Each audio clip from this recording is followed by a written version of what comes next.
Hello everyone, today we'll talk about how to fix or how to solve the problem of offers on the application of ChatGPT. We click on settings. Here in this page you can go to apps, default apps, app settings. Here in this list you can click on ChatGPT and you will click. Then this page of app info you can click on first stop and you can click OK. Here we'll enter to the window of storage. Then you can click on clear cache. Don't click clear data because that can delete your account.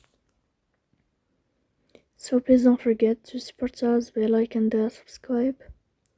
See you next time in another video, and thank you for your attention and your watching.